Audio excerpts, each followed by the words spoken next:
जय हिंद दोस्तों, आज साइंस का बहुत इंपॉर्टेंट टॉपिक को देखेंगे। इसमें प्रमुख रोग और उससे संबंधित उपचार विधि को देखेंगे। यहाँ से प्रतियोगी परीक्षाओं में बहुत अधिक क्वेश्चन पूछा करता है, तो चलिए देखने का प्रयास करते हैं। पहला आयोडीन 131। आयोडीन 131 का प्रयोग गलघंट रोग को पता करने में किया जाता है। गलघंट रोग को हम घेंगा रोग भी कहते हैं। तो घेंगा रोग को पता करने में इसके उपचार विधि में आयोडीन 131 का प्रयोग किया जाता है, तो इसको थोड़ा सा ध्यान में रखेंगे। इसके बाद है सोडियम 24। सोडियम 24 उपचार विधि का प्रयोग ब्लड क्लोटिंग का पता करने में किया जाता है। ब्लड का जो थक्का जमता है उसका पता करने में सोडियम 24 का प्रयोग किया जाता है, तो इसको भी थोड़ा ध्यान में रखेंगे। फास्फोरस 31। फास्फोरस 31 का प्रयोग किया जाता है रक्त कैंसर को पता करने में। तो ये क्वेश्चन पूछता है कि रक्त कैंसर को पता करने में किसका प्रयोग किया जाता है, किस उपचार विधि का प्रयोग किया जाता है, तो फास्फोरस 31 का प्रयोग किया जाता है, तो इसको भी ध्यान में रखेंगे। आगे है कोबाल्ट 60। कोबाल्ट 60 उपचार विधि का प्रयोग किया जाता है कैंसर के इलाज के लिए। तो कैंसर के इलाज में इसका प्रयोग किया जाता है किसका, कोबाल्ट 60 का। ये बहुत बार क्वेश्चन पूछा गया है, प्रतियोगी परीक्षाओं में बार बार क्वेश्चन पूछा जाता है कि कोबाल्ट 60 का प्रयोग किस में किया जाता है, तो कैंसर के इलाज में किया जाता है, तो इसको ध्यान में रखेंगे। आगे है कार्बन C14 पद्धति। कार्बन C14 पद्धति का प्रयोग हम करते हैं जीवाश्म की आयु को पता करने में। तो ये क्वेश्चन बहुत अच्छा पूछा जाता है, जीवाश्म की आयु को पता करने में किसका प्रयोग करते हैं, तो कार्बन C14 का प्रयोग करते हैं।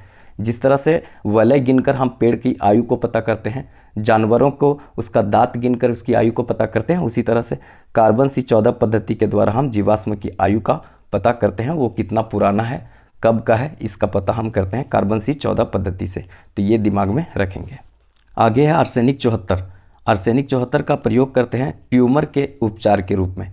तो ट्यूमर का उपचार के लिए हम किसका प्रयोग करते हैं, आर्सेनिक 74 का प्रयोग करते हैं। आर्सेनिक 74 का प्रयोग करते हैं ट्यूमर के उपचार के लिए, तो दिमाग में रखेंगे। ब्रेन में जो ट्यूमर होता है उसका पता करने के लिए, उसके उपचार के लिए आर्सेनिक 74 का प्रयोग करते हैं। इसी प्रकार से डायलिसिस जो है वो किडनी की जो बीमारी होता है उसके उपचार के लिए प्रयोग होता है डायलिसिस विधि। तो ये भी क्वेश्चन पूछा जाता है, डायलिसिस का प्रयोग किस में किया जाता है, तो किडनी के बीमारियों के उपचार के लिए किया जाता है डायलिसिस विधि का। किडनी का जो वर्किंग यूनिट होता है उसको नेफ्रॉन कहते हैं। ये भी बहुत बार क्वेश्चन पूछता है, तो इसको भी थोड़ा ध्यान में रखेंगे। आगे है ECG। ECG का प्रयोग हम किसके लिए करते हैं, तो इलेक्ट्रोकार्डियोग्राफ इसको कहते हैं। तो कार्डियो शब्द आ गया, मतलब हार्ट से संबंधित है। तो हार्ट में जो विकार होता है उसका पता करने के लिए ECG का प्रयोग करते हैं। ये बहुत बार क्वेश्चन पूछा जाता है कि ECG का प्रयोग किसके लिए करते हैं, तो हार्ट से संबंधित जो विकार होता है उसका पता करने के लिए ECG का प्रयोग करते हैं। और इसका फुल फॉर्म क्या होता है, इलेक्ट्रोकार्डियोग्राफ, तो इसको ध्यान में रखेंगे। आगे है EEG। EEG का प्रयोग करते हैं मस्तिष्क से संबंधित जो बीमारी होता है, जो विकार होता है उसका पता करने के लिए हम करते हैं EEG का प्रयोग। इसका फुल फॉर्म क्या होता है, इलेक्ट्रोइंसेफेलोग्राफ।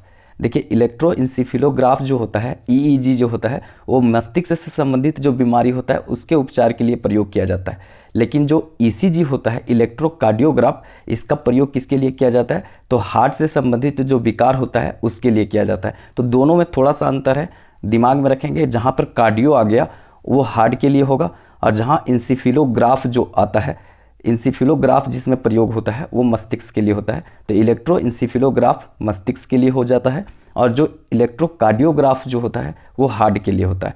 ये दोनों में थोड़ा अंतर है, दोनों को ध्यान में रखेंगे।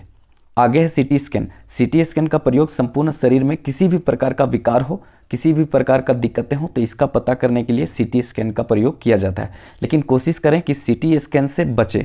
कोशिश करना है कि CT स्कैन कम से कम करें, क्योंकि CT स्कैन करने से शरीर को बहुत ज़्यादा प्रॉब्लम होता है। आगे जाकर कैंसर जैसी बड़ी बीमारी का शिकार वो व्यक्ति हो सकता है जो बार बार CT स्कैन करवाता है।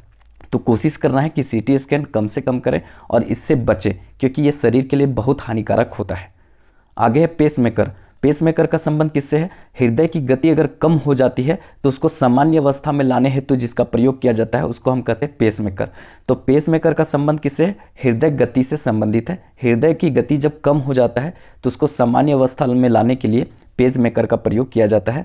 तो ये बहुत बार क्वेश्चन पूछता है, तो इसको भी थोड़ा ध्यान में रखेंगे। अब कुछ प्रमुख रोग और उससे संबंधित टेस्ट है जहाँ से प्रतियोगी परीक्षाओं में बार बार प्रश्न पूछा जाता है, तो उसको हम देख लेते हैं। देखिए पहला है मंटू परीक्षण। मंटू परीक्षण या मंटू टेस्ट का संबंध किससे है, TB रोग से है। TB रोग से संबंधित है मंटू परीक्षण। TB रोग को ही हम तपेदिक रोग भी कहते हैं। यहाँ से भी क्वेश्चन पूछा जाता है, तो इसको ध्यान में रखेंगे। और टीबी को भारत से कब तक खत्म कर देना है, तो 2025 तक टीबी को भारत से खत्म कर देना है, ये लक्ष्य रखा गया है, ये भी थोड़ा सा ध्यान में रखेंगे। और साथ में आप ये बता देंगे कि जो टीबी रोग होता है उसके लिए कौन सा टीका लगता है, ये कमेंट बॉक्स में आप बताएंगे, ठीक है। आगे है एलिसा टेस्ट। एलिसा टेस्ट का संबंध एड्स रोग से है, तो ये दिमाग में रखना है कि एलिसा टेस्ट का संबंध किससे है, एड्स रोग से है। एड्स दिवस कब मनाया जाता है, 1 दिसंबर को मनाया जाता है। और एड्स को कब तक खत्म करने का लक्ष्य रखा गया है, तो 2030 तक एड्स को खत्म करने का लक्ष्य रखा गया है, तो इसको थोड़ा सा दिमाग में रखेंगे। आगे है बिडोल टेस्ट। बिडोल टेस्ट का संबंध किससे है, टाइफाइड रोग से है, तो दिमाग में रखेंगे बिडोल टेस्ट का संबंध किससे है, टाइफाइड रोग से है। मंटू परीक्षण का संबंध किससे है, टीबी रोग से है। एलिसा टेस्ट का संबंध किससे है, एड्स रोग से है।